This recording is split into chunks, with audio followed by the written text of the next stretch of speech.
안녕하세요. 조인 목사입니다. 오늘은 사도행전 23장에 있는 말씀을 살펴보도록 하겠습니다.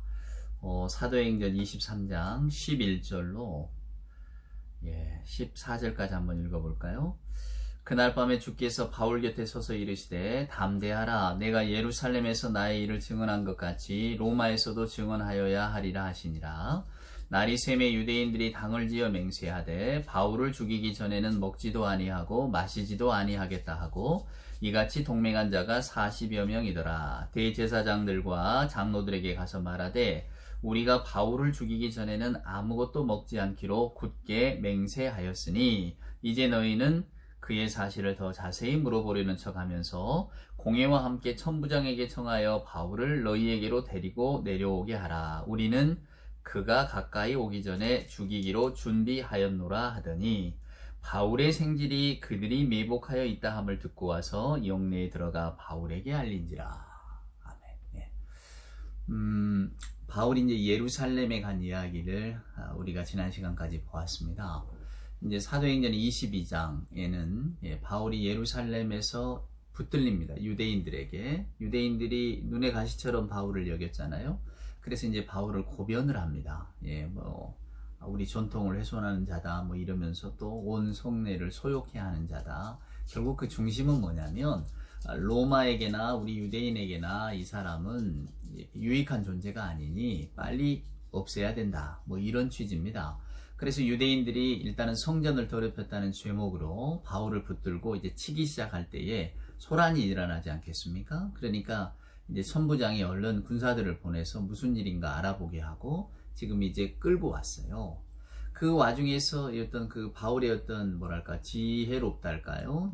무슨 이야기를 하느냐면 이제 막 때리려고 할 때, 묻고 때리려고 할 때에 로마 사람에게는 법이 이렇지 않지 않느냐. 나는 로마 시민이다. 이렇게 해서 이제 천부장이 깜짝 놀라는 장면이 또 나옵니다. 천부장이 묻습니다. 나는 돈 주고 로마 시민권을 샀는데 당신은 나는 날 때부터라고 하니 이거 아주 귀한 사람이다 생각한 거죠. 로마의 법은 여러분 로마 시민에게는 굉장히 관대했습니다. 자기 시민이니까. 그래서 심지어는 이제 죽을 죄를 지었어도 사형을 할 때에 보통 로마에 대해서 반란을 일으키거나 이런 것들 정치적으로는 큰 형벌을 내릴 때는 십자가형을 내리잖아요. 천천히 죽이고 고통을 줘서 죽이는.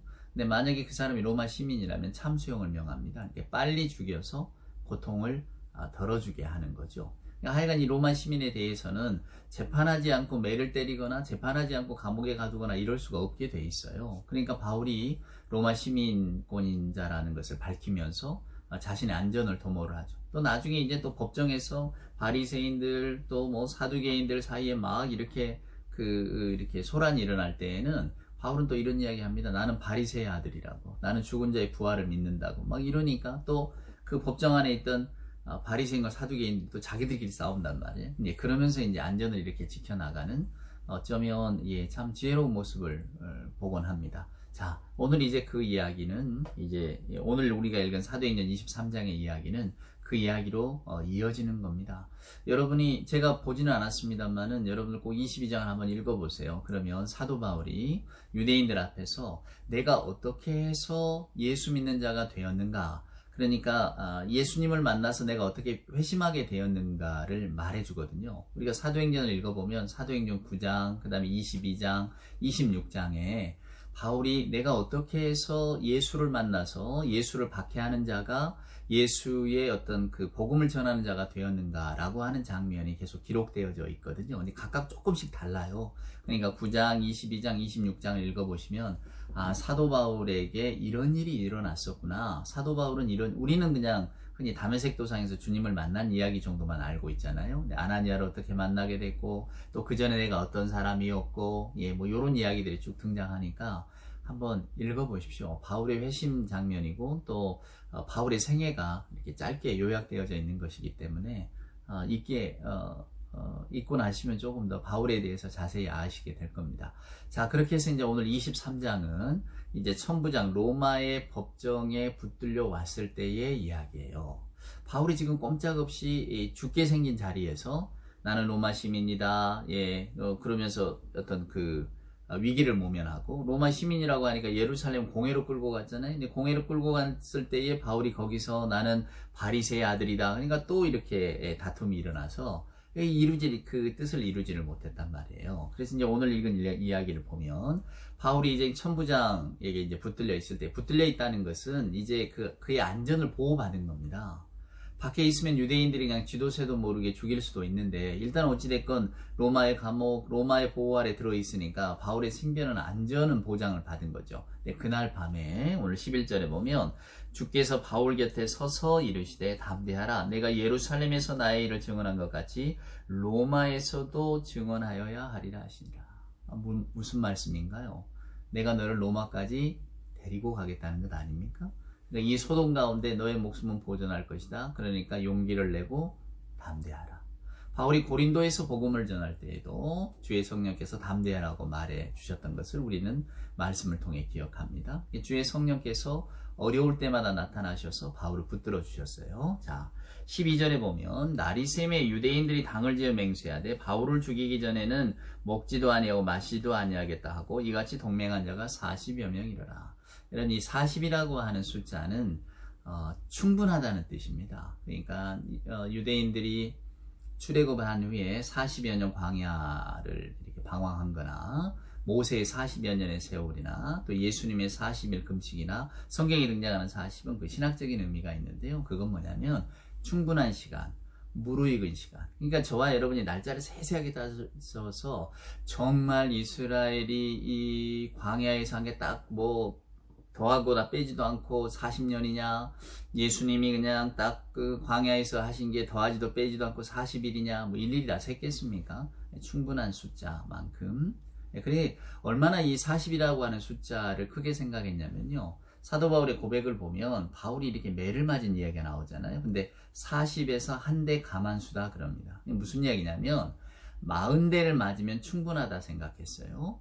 근데 40대를 넘어 때리면 이제 과한 게 돼서 그 때린 자가 책임을 묻게 돼 있습니다. 그러니까 어떤 사람이 태형 40대라고 한다면 40대를 못 때리는 거죠. 왜냐하면 자기가 셀 때 잘못 세서 하나 더 셀 수 있잖아요. 그러니까 딱 39대만 때립니다. 그게 관습이에요. 그러니까 바울도 내가 40에서 하나 감한 매를 맞았다 이렇게 기록하잖아요. 그것은 인간이 맞을 수 있을 만큼 충분한 매를 맞았다는 이야기입니다. 오늘 바울을 죽이겠다고 하는 암살단원들 그냥 단순히 죽이겠다는 게 아니잖아요. 자기 의지를 불태우는 거잖아요. 그래서 먹지도 않고 자지도 않았다 이런 것들이 그 굳은 의지를 보여주는데 근데 그 의지 속에는 어떤 자기들의 정당성이 있냐면요. 당시 유대인의 법은 만약에 어떤 사람이 공공생활이나 도덕을 위협하는 존재라면 죽여도 된다라고 하는 법을 가지고 있었어요. 그러니까 그들은 바울이 우리 유대인의 신앙을 방해하는 존재이고 암적인 존재라는 것을 확신을 했기 때문에 그를 없애고 죽이는 일이 이것은 옳은 일이야 생각했다는 겁니다. 이 40여 명의 사람들이 대제사장들과 이제 장로들을 찾아가 음모를 이렇게 꾸미는 거예요. 그 음모가 뭐였습니까? 우리가 천부장을 속여서 바울을 다시 이렇게 끌고 내려오자 그 말이에요. 내려와서 방심한 틈을 타서 그냥 40여 명의 결사대가 달려들어서 죽여버리자 이랬단 말이에요. 아주 은밀한 계획이고 아주 좋은 계책 같습니다. 바울을 죽이기에는 아주 이만한 어떤 계략이 없는 거죠. 근데 여러분 기가 막힌 이야기가 등장합니다. 16절에 보면 바울의 생질이 그들이 매복하여 있다 함을 듣고 와서 영내에 들어가 바울에게 알린지라. 바울의 조카가 그것을 들었다는 거예요. 우리는 이 사도행전을 제가 오늘 이 말씀을 드리려고 여기저기를 살펴보았지만은 바울의 조카가 등장하는 것은 딱 요 대목 한 절입니다. 우리는 이 바울의 조카가 왜 도대체 예루살렘에 있었는지 어떻게 해서 이 음모를 알게 되었는지 알 길은 없어요. 그렇지만 그때 그 논의를 하던 자리에 바울의 조카가 그 자리에 있어서 바울의 생명을 보존했다는 겁니다. 그래서 바울이 백부장에게 할 말이 있다 이러고 이제 백부장이 듣고 그 다음에 이제 그 명령을 내리거든요. 바울이 여기 있다가는 죽게 생겼으니 우리가 가이사랴로 보내자. 가이사랴가 로마의 주둔군이 있던 곳이거든요. 천부장이라고 하면 여러분 자기 밑에 부하가 100명, 1000명이다 그 말입니다. 백부장은 100명이다 그러고요. 근데 오늘 이 보면은요. 23절 한번 보세요. 백부장 둘을 불러 이르되 제3시에 가이사라까지 갈 보병 200, 기병 70명, 창병 200명을 준비하라 하고. 그건 무슨 말입니까? 보병 200, 기병 70, 창병 200, 470이에요. 기병이 70이면 말이 70말이잖아요. 그러니까 자기 병력의 반을 뗀 겁니다. 왜? 로마 시민이기 때문에 보호한 거예요. 놀랍죠, 여러분? 네, 바울의 생명이 이렇게 지켜져서 결국 그가 로마에까지 가게 됩니다. 여러분, 우리는 성경을 읽다 보면 참 기가 막힌 이야기들을 많이 만나게 됩니다. 특별히 다윗 말입니다, 여러분. 압살롬이 반란을 일으켰잖아요. 다윗이 거기서 꼬박 죽을 수밖에 없었단 말이에요. 그러니까 사무엘 하를 이렇게 쭉 읽어보면, 더군다나 이 17장에 읽어보면 아주 기가 막힌 이야기가 나오는데, 자, 원래 여러분 다윗이 이렇게 사울에게 쫓기기도 하고 또 막 이렇게 방황하고 또 왕이 되기까지 여러 가지 우여곡절을 겪으면서 결혼을 합니다. 여러 여자들을 취하게 되는 거죠. 그 중에 이제 취했던 여자 중에 하나가 누구냐면 마아가라고 하는 여자였어요. 이게 압살롬의 어머니인데 그 사람이 누구냐면 그수랑 달메의 딸이에요. 그러니까 그 지역 근방에 있는 한 부족의 왕이었다 그 말입니다. 이게 결국은 정략 결혼인 거죠.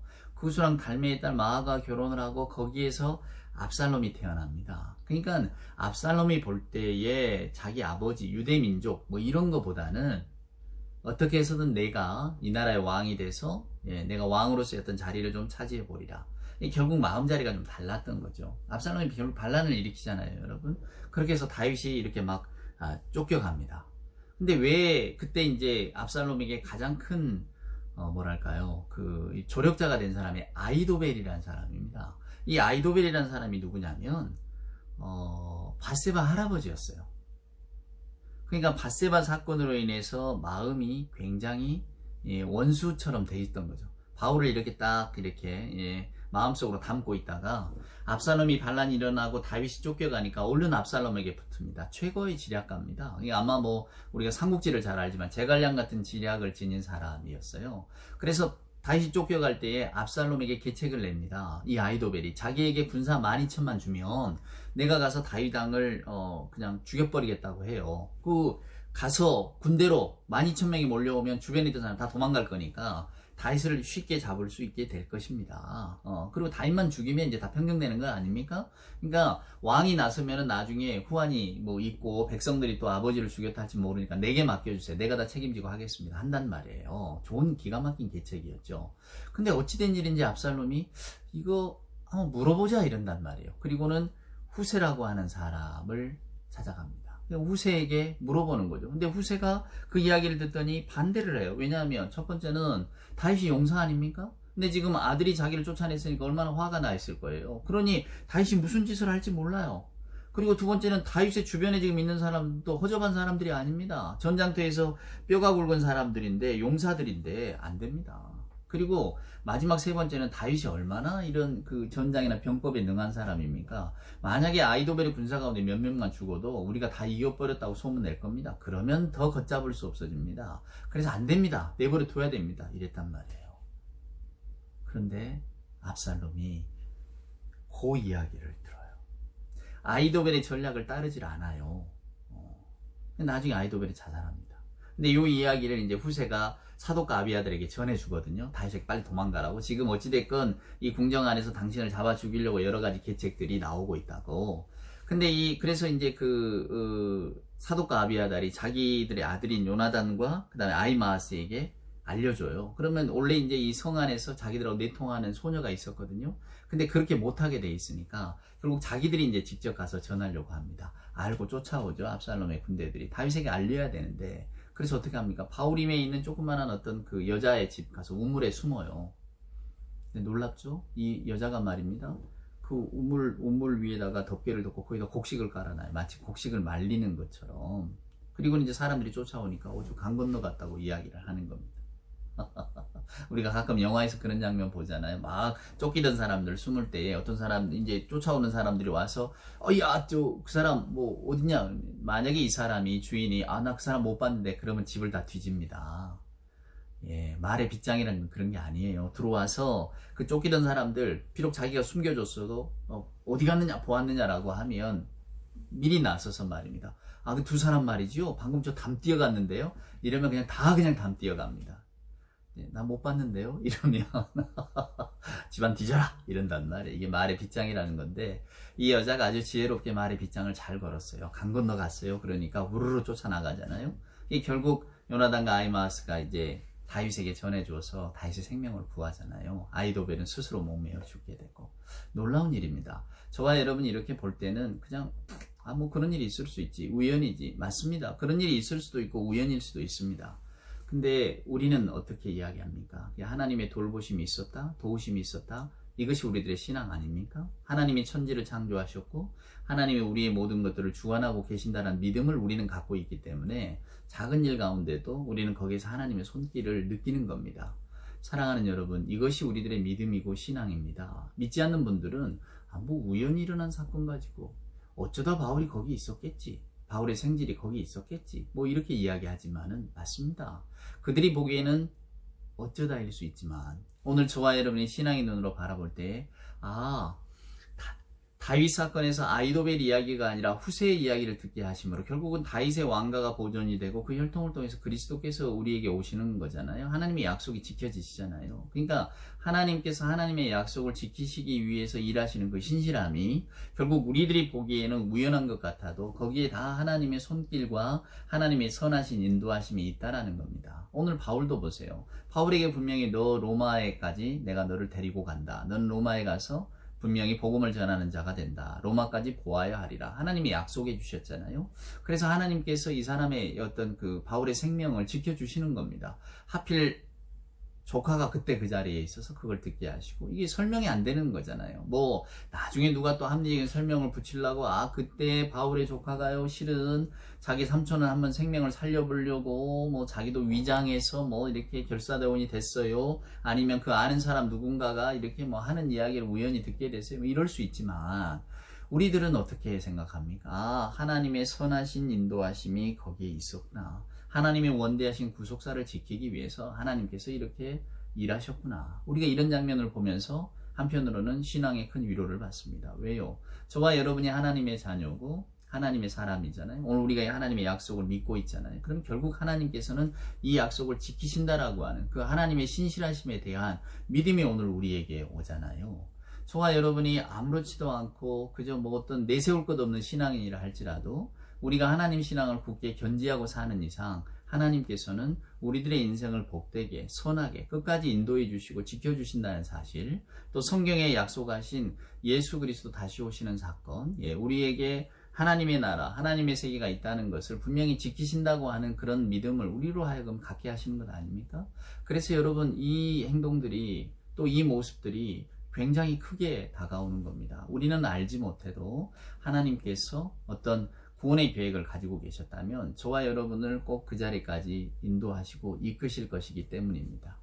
여러분 한번 곰곰이 생각해 보십시오. 오늘 우리가 예수 믿는 사람으로서 오늘 저는 어찌됐건 이런 복음의 말씀을 전하고 여러분은 또 복음의 말씀을 듣잖아요. 그럼 우리들의 인연은 어디 있고 또 우리는 왜 오늘날 이렇게 주의 말씀을 앞에 앉아있냐 그 말이죠. 우리들의 믿음은 어디서부터 왔을까요? 또 저와 여러분이 믿음의 자리에 오기까지 어떤 분이 또 어떤 사건이 우리를 여기까지 인도했을까를 생각하면 그것이 우리를 구원의 자녀로 이끄시겠다고 하는 하나님의 놀라우신 섭리 가운데 있는 사건들 아니겠습니까? 믿음이 없는 눈으로 보면 그냥 이런 일이 있을 수 있는 거죠. 우연하게 우연히 만나서 우연한 사건 때문에. 그렇지만 오늘 저와 여러분이 사도행전 23장 바울의 생명을 살린 이 조카의 이야기를 보면 이게 정말 하나님의 세계는 이렇게 톱니바퀴 돌아가듯 한 점 오차 없이 돌아가는구나.